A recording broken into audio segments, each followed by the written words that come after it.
Hola, comment está Niurkassa? Bienvenue pour ce Looknedot sur La Belle et le Clochard de 1955 par la Walt Disney Studios. Et ça parle d'un petit chien qui s'est perdu, qui trouve l'amour et revient à la maison. On commence avec un générique avec de beaux designs pour arriver sur le plan d'une boîte très souple et résistante, qui contient Lady, qui apprend vite et comprend vite mais pleure comme une otarie. Après 10 minutes de film, Lady parle enfin pour montrer fièrement son collier à ses voisins, pendant que le clochard se tape l'incruste pour démoraliser sur l'arrivée du bébé, qui est dessiné de façon beaucoup trop réaliste.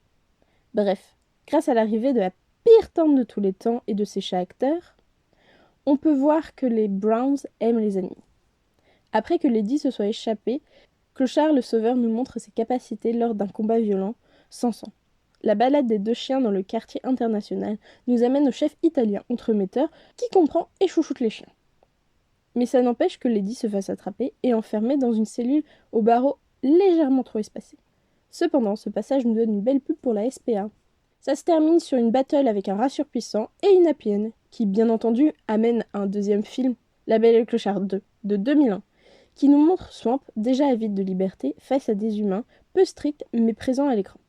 On apprend aussi qu'avoir un coup de foudre et tout faire pour l'avoir, c'est de famille. Ensuite, le méchant que les scénaristes ont eu du mal à trouver pour cette suite est légèrement pédophile. Mais ça passe chez les chiens apparemment.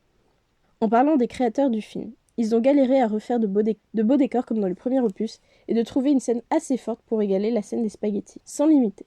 Mais ça ne les a pas empêchés de faire un remake du premier film en 2019, qui fut quand même un hommage au dessin animé, en ayant comme premier plan un dessin de la ville et en reprenant les premières scènes en moins cartoonesques quand même. Grâce à l'arrivée anticipée de la parole des chiens, on se rend compte que les voisins ont plus d'émotions dans leur visage que Lady, et que Clochard est flippant et un peu trop héroïque. La vie des voisins nous est racontée, mais en vrai, on s'en bat les steaks, clairement. Lors de la balade romantique de Lady et Clochard, on a le droit à une position cliché des films romantiques, une horreur, et un extra boulette de exactement 5 boulettes de viande dans des spaghettis. Pour des chiens, je trouve ça légèrement radin, venant du cuistot entremetteur quand même. Enfin, grâce à ce film, on en apprend plus sur le passé de Clochard et sur la famille Brown. Mais c'est pas vraiment ce qu'on voulait. Donc voilà, c'est fini. Si vous avez aimé, n'hésitez pas à partager, aimer ou vous abonner. Bisous bisous!